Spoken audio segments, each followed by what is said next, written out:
This is happening to government officials, happening to software engineers, many people, business mans, చాలా మందికి ఇట్లాంటి frauds అనేవి జరుగుతాయి. బయటకు వచ్చి మళ్ళీ ఎవరికి చెప్పలేరు వాళ్ళు, యా కంప్లైంట్ కూడా అవ్వట్లేదు. చాలా సో అది కూడా సేమ్ మీరు రెగ్యులర్ దీంతో వెళ్ళాలి, అదర్వైజ్ అఫీషియల్ సైట్స్ చెక్ చేసుకోవాలి. కరెక్ట్. అఫీషియల్ సైట్స్ చెక్ చేసుకోవాలి. వన్స్ అపాన్ ఏ టైం మేము చూసిన కేసెస్ ఏంటంటే బిజినెస్ మ్యాన్లకు కాల్ చేసి మీ మీద ఇన్కమ్ ట్యాక్స్ రైడ్ అవుతుంది, ఆ రైడ్ ఆపడానికి కూడా నేను హెల్ప్ చేయగలుగుతా, అవి విన్నాం.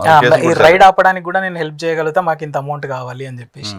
డిజిటల్ అరెస్ట్లో చేస్తున్నారు, అలా చేశారు. ఇప్పుడు యాంటీ కరప్షన్ బ్యూరో నుంచి వెళ్ళి మాట్లాడుతున్నామని చెప్పి గవర్నమెంట్ అఫీషియల్స్కి కాల్ చేస్తారు. ఇప్పుడు ఫర్ ఎగ్జాంపుల్ ఇరిగేషన్ డిపార్ట్మెంట్ ఉంటుంది. ఇరిగేషన్ డిపార్ట్మెంట్లో ఒక ఎగ్జిక్యూటివ్ ఇంజనీర్ ఉంటాడు, ఈ deputy executive engineer, senior executive engineer, ఇట్లాంటి వాళ్ళకు కూడా కాల్ చేసి యాంటీ కరప్షన్ బ్యూరో నుంచి వెళ్ళి మేము మాట్లాడుతున్నాం, మాకు ఒక చిన్న టిప్ వచ్చింది, మీ మీద మా ఆఫీసర్స్ రైడ్ చేసే ఛాన్స్ ఉంది, will clear up your file, let's discuss the payment అని చెప్పేసి అఫీషియల్స్ దగ్గర కూడా డబ్బులు తీసుకున్న కేసెస్ మనం కొన్ని డిస్ట్రిక్ట్స్లో అబ్జర్వ్ చేసినాం. ఫేక్ యాంటీ కరప్షన్ బ్యూరో, నేను ACP sir anti corruption bureau assistant commissioner వాళ్ళ సీసీని మాట్లాడుతున్నా, పిఏని మాట్లాడుతున్నా, సార్ మీకు ముందే ఇన్ఫామ్ చేయమన్నాడు, ఏదైనా ఉంటే మనం బయట నుంచి వెళ్ళి చూసుకుందాం, మీరు ఎంత ఇవ్వడానికి రెడీగా ఉన్నారు, మేము హెల్ప్ చేస్తామని చెప్పేసి నీట్గా వాళ్ళని కూడా అట్లా కన్వర్ట్ చేసి గవర్నమెంట్ అఫీషియల్స్ దగ్గర కూడా డబ్బులు తీసుకుంటాం.